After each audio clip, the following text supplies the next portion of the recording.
You're listening to Indications by the Conference Board. Welcome to this episode of Indications, a podcast series by the Conference Board.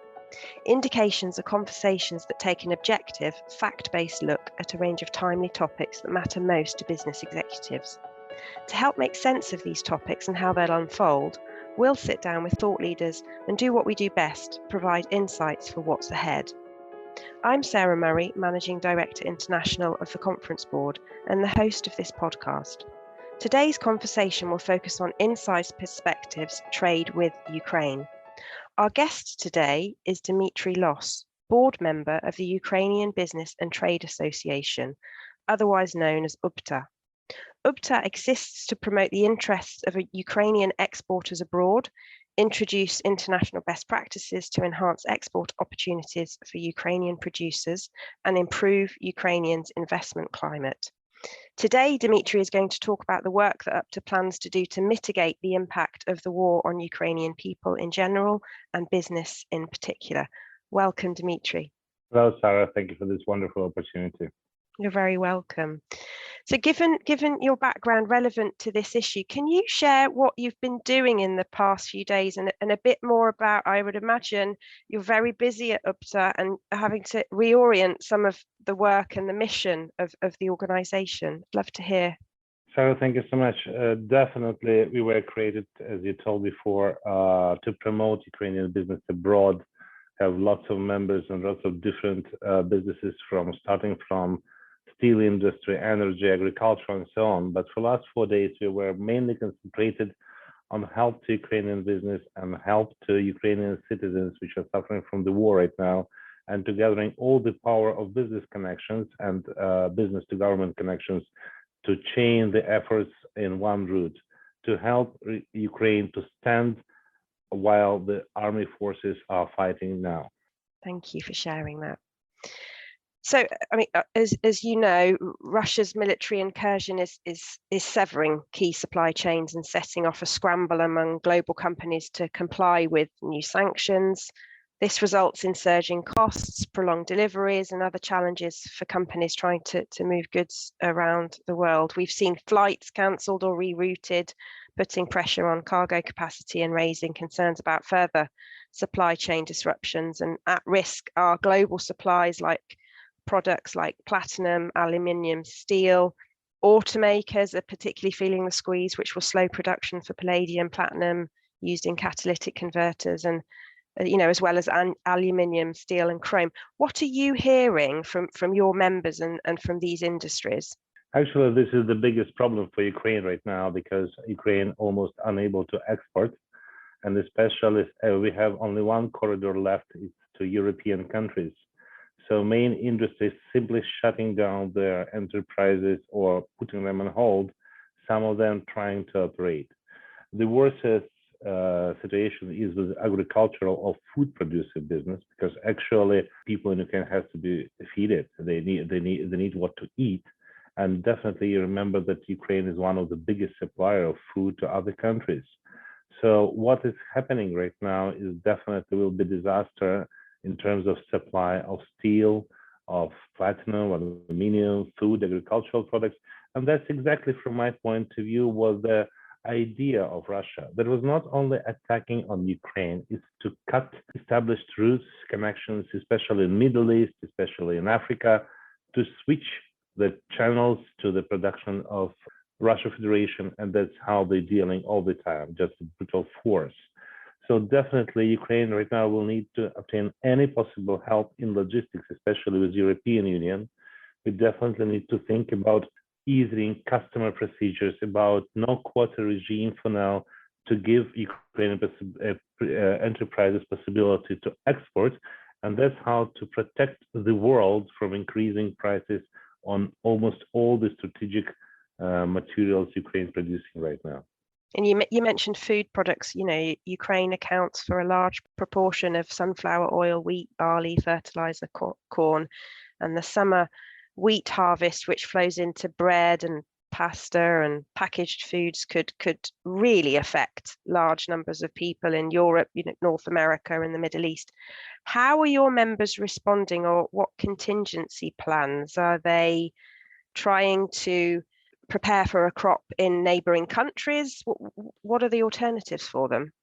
I will give to you the small understanding. The first one is that the war is going on for 10 days. So any big or small enterprises wasn't able to find definite solutions of what to do and how it has to be done. But definitely, I think only in cooperation with governments and with governments of other countries, especially United States, Turkey, European Union, we can solve this issue. For example, the Russian fleet right now trying to block Odessa, the biggest and main port for exporting especially agricultural and steel products from Ukraine. We definitely need more trains and more carriages to export goods from Ukraine, and we need to protect that part, especially western part of Ukraine, central part of Ukraine, from bombs. In other way, the desire of Ukraine to still remain operational, to support and not to break supply chains to their partners throughout the world will left as a desire. So definitely companies cannot solve these issues by themselves. Only with the constituency work of Ukrainian business, Ukrainian partners, and especially Western partners and Turkey. I'm more than sure that if Turkey battleship will go to Odessa port, take some, cargo ships and took it back, nobody will attack Turkish ships. But that has to be a decision of a free world to protect trade routes and to protect citizens, actually, to protect the level of prices for consumers worldwide. So in January, we saw US consumer prices rise 7.5% from a year earlier. And in Europe, inflation accelerated to a record 5.8% last month compared with a year earlier. Now fighting and sanctions have disrupted trade with the global economy and threatened to send prices even higher, especially obviously for energy. Russia and Ukraine produce 12% of the world's oil and 17% of its natural gas. How do you see this playing out in the short to mid-term? In the short term, I don't think there will be any effect on the prices immediately. But again, I gave a partial answer to you in the beginning of my presentation because you still remember the politics of Russia against European Union when they raised the price for gas, and when the European Union started to move away from what imposed sanctions, Russia immediately said, "Okay, you will now buy gas twice higher, 3 times higher." That is their strategy. So definitely, in a long-term perspective, Ukraine, which will not be able to export, will affect almost all the world markets, especially the market of agriculture, food, steel, and I think in some way some other materials, especially titanium and some others. So this problem has to be solved right now to give possibility to everybody to work and to operate normally. We've talked about supply chains such as materials, components, food, and rising prices. Next, we'll look at cyber attacks, how businesses in Ukraine are managing through this horrific time. We're going to take a short break and be right back with more of my conversation with Dmytro. As war rages in Ukraine, the Conference Board is closely monitoring the situation and producing timely and relevant content on a daily basis that will help the business community navigate this global geopolitical unrest.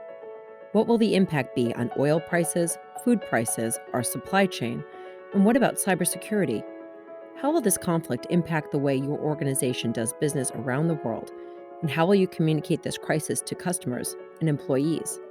We're gathering the very latest content on our website. Just head to conference-board.org and find trusted insights to help you and your team lead with confidence. Welcome back to Indications podcast. I'm your host, Sara Murray, Managing Director International of the Conference Board, and I'm joined by Dmytro Los.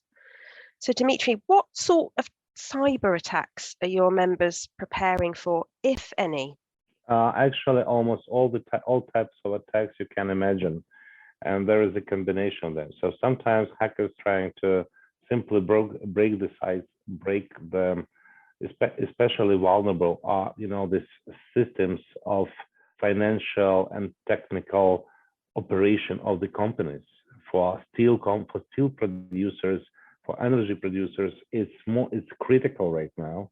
They actually, I am not an IT guy, but definitely this DDoS attacks and everything else, breaking the sites, and especially they're trying to access by Trojan viruses access to databases. And if this will be granted, or if it will happen, it can be a disaster, because some of this, for example, one of the biggest producers of energy in Ukraine controls 65% of the market. And if something will happen, you can imagine the level of disaster. These differences in energy level, which has to be compensated and so on. From one point of view, definitely for small business, hacker attack is not so critical.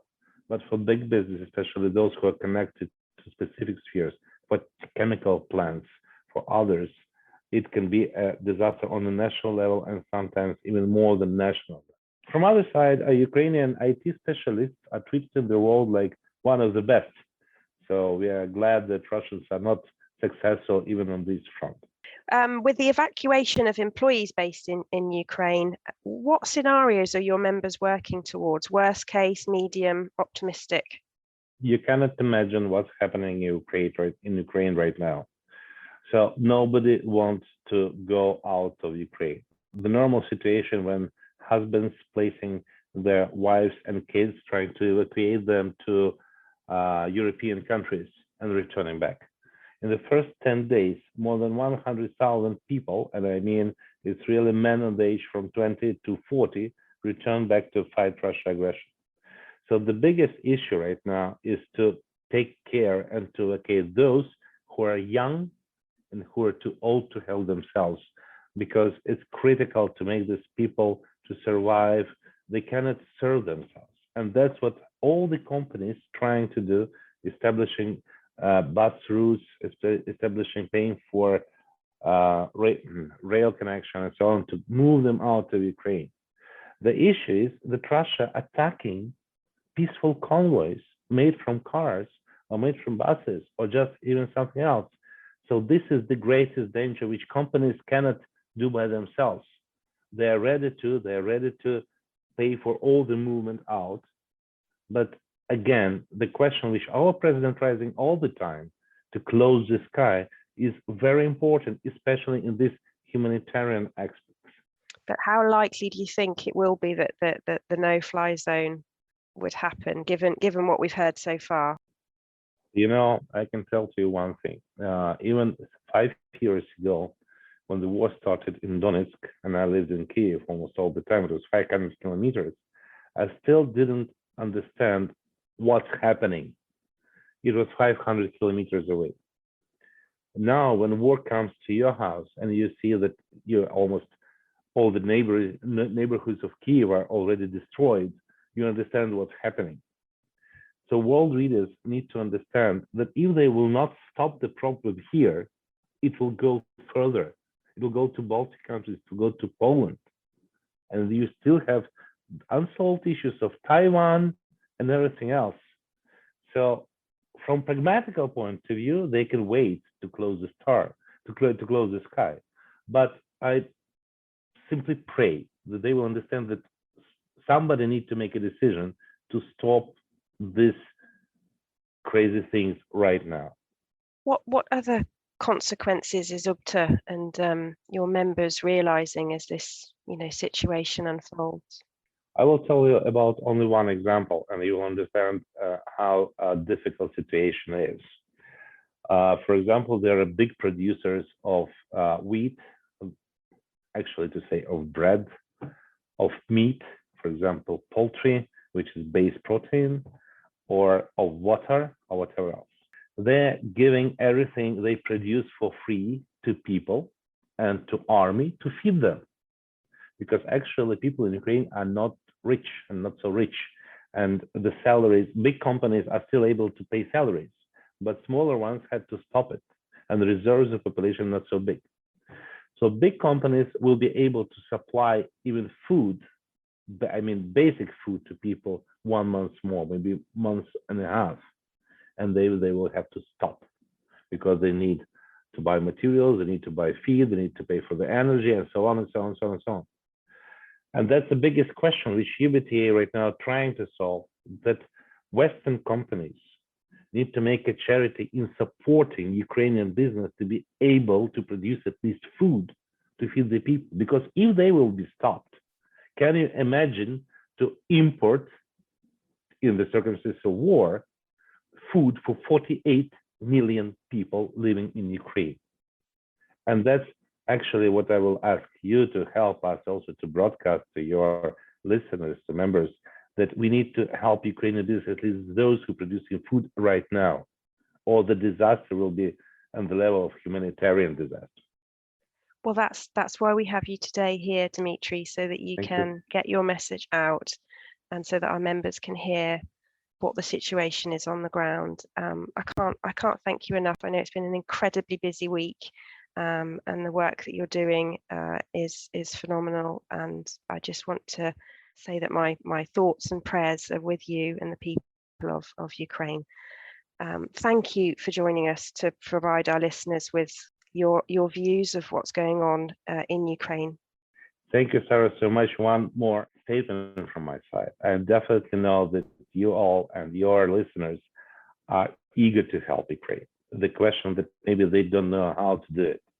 So that's why UBTA is here. Simply call us and we will guide you and accumulate your resources in a direct and most effective way. So Sara, again, thank you for this wonderful possibility to help and to show the situation, what's happening in Ukraine. Thank you so much. Thank you. And thanks to all of you for listening to the Indications podcast. Every few weeks, I'll be joined by experts to provide insights on this issue. We'll cover the leading topics in public policy, environment, governance, economics, human capital.